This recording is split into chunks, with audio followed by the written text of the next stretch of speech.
Hi అండి, అందరికీ నమస్కారం. Welcome to Akhil xerox and computers.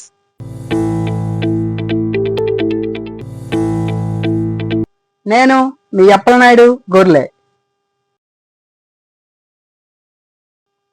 MS word 2024 వెర్షన్లో మన సిస్టంలో ఉన్న ముఖ్యమైన వర్డ్ డాక్యుమెంట్స్కి పాస్వర్డ్ని ఏ విధంగా సెట్ చేయాలో అనే అంశాల గురించి ఈ వీడియోలో నేర్చుకుందామండి.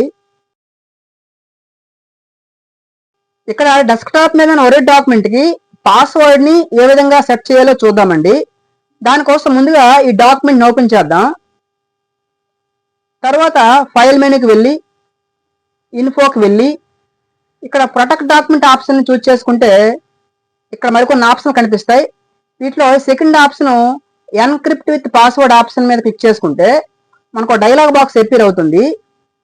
దీంట్లో మనం డాక్యుమెంట్కి ఏ పాస్వర్డ్ని సెట్ చేయాలనుకుంటున్నామో ఆ పాస్వర్డ్ని ఎంటర్ చేసి ఓకే చేయాలి. ఈ సెకండ్ టైం కూడా మనం ముందుగా ఏ పాస్వర్డ్ని ఎంటర్ చేసామో అదే పాస్వర్డ్ని ఎంటర్ చేసుకుని ఓకే చేయాలి.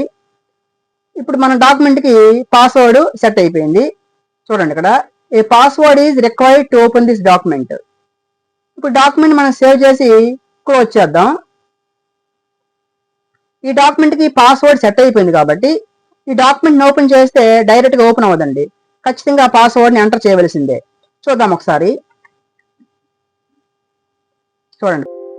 చూడండి పాస్వర్డ్ని అడుగుతుంది.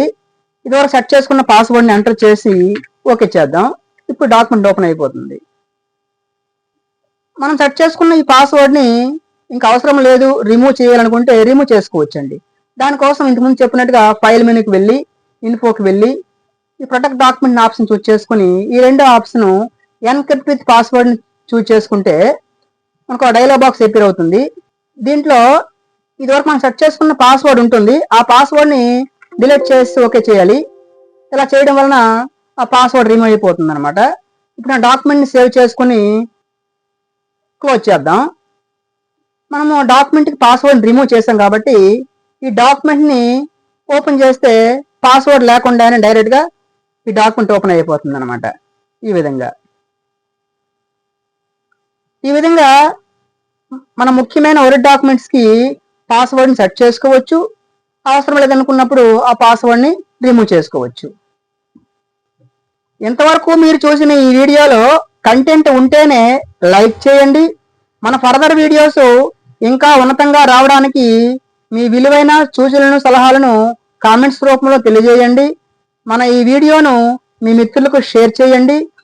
మన ఫ్యూచర్ వీడియోస్ మీకు నోటిఫికేషన్ రూపంలో రావడానికి మన ఛానల్ని సబ్స్క్రైబ్ చేయండి. Thank you for watching.